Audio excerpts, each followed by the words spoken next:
Salut zusammen, da ist der Rufus und herzlich willkommen zu einer weiteren Episode von Diamonds Are Forever. Und heute ist Hammer Time.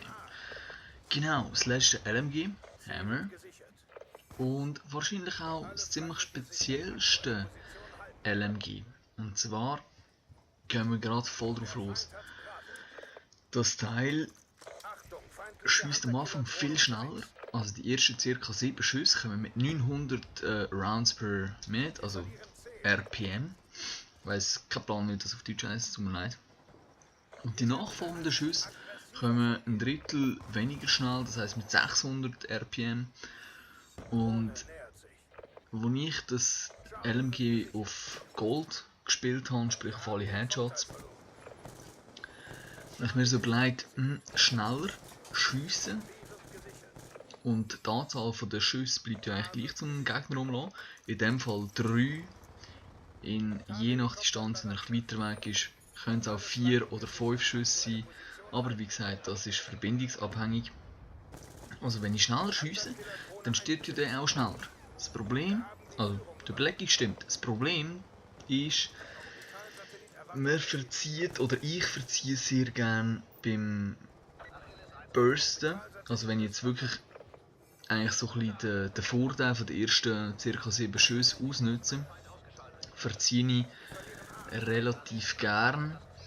Und ich finde es ist nicht eine schwierige Waffe zum brauchen, das nicht, aber es ist doch eine Ungewöhnung, dass die ersten Schüsse so brutal viel schneller kommen und dann die zweiten, die nachfolgenden besser gesagt, langsamer. Also die ersten sind wirklich das Tempo von der MP7 oder auch der Vector. Also die sind ja eigentlich schon, auch dort merkt man, dass es ja, schnell ist halt, oder? Und sonst, was haben wir noch zu sagen? Eben sehr speziell. Ich spiele es im Hintergrundvideo wieder einmal mit Dualband und Schnellzugriff. Der Grund dürfte eigentlich bekannt sein, falls nicht, einfach ich spiele Hardcore und möchte dementsprechend mit dem Schnellzugriff ein bisschen schneller sein. Das Dualband ist sowieso overall ein brutal geiles Attachment.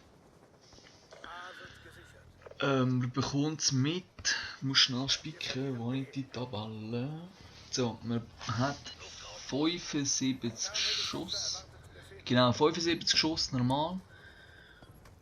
Also eigentlich auch relativ ein grosses Magazin. Man muss aber dennoch ein bisschen mehr nachladen als zum Beispiel mit der LSAT. Sonst statistikmäßig ja, ist es nicht eine sehr auffällige Waffe. Es ist, würde ich mal sagen, durchschnittlich, vor allem halt, wenn man mit den ersten paar außergewöhnlichen Schüssen umgehen. Sonst, was kann ich euch noch empfehlen? Für zum Beispiel Aufsätze, justierbare Schaft. Ich persönlich bin nicht mehr so ein Fan, weil ich merke, ich habe mich einfach daran gewöhnt, dass ich beim Schiessen eher stehen bleibe und nicht mehr so hinterher strafe, eigentlich wie im Modern Warfare 3. Ich habe mich anscheinend völlig an das gewöhnt. Ist aber sicher eine gute Wahl. Kommt natürlich auch ein bisschen auf den Spielstil drauf an. Man darf nicht vergessen, es ist ein LMG. Und ich würde euch jetzt gerne sagen, ja, da könnt ihr Balls reinbrushen und in Spawn und so, also Enemy Spawn logischerweise hocken und könnt alle auseinandernehmen. Wird eher schwierig. Also Erfolg werdet ihr sicher haben, wenn ihr ein bisschen defensiver spielt. Die Frage ist, ob ihr dort eine justierbare Schaft braucht, aber eben das ist halt abhängig davon, wie ihr spielt, genauso wie mit den Perks. Leichtgewicht oder Gewandtheit braucht man wahrscheinlich eher, wenn man ein bisschen aggressiver spielt. Schnellzugriff eigentlich auch. Ausser also Hardcore habe ich eigentlich sagen. Dort würde ich euch sowieso anraten. Ja, es kommt halt immer ein bisschen darauf an, wie man spielt.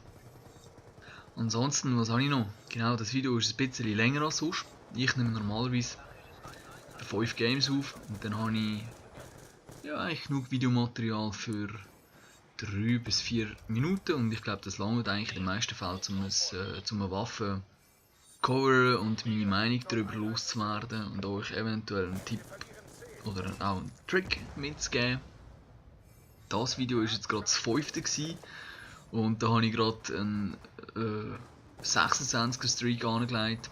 Logischerweise, als ich gemerkt habe, dass ich eigentlich näher an der Nuclear bin ich nervös geworden. MOAB-Effekt, also Moab-Effekt. Was passiert? Ja, scheiße geschossen. Wahrscheinlich habe ich so zittert, dass ich den Joystick verrissen habe. Nein, keine Ahnung. Und dann ja, hat es mir auch gegeben. Aber ich würde sagen, es ist kein schlechtes Gameplay eigentlich. Der Spawn ist einfach eine riesige Wüste, wie eigentlich auf vielen Maps, aber auch auf vielen CODs. Aber das kennt ihr selber auch. So, sonst noch irgendetwas über die Waffe? Nein, give it a try. Es ist sicher nicht die einfachste Waffe im Black Ops 2. Aber das war es eigentlich schon wieder von meiner Seite. Merci vielmals fürs Zuschauen und wir sehen uns beim nächsten Video wieder. Und bis dann wünsche ich schönen zusammen.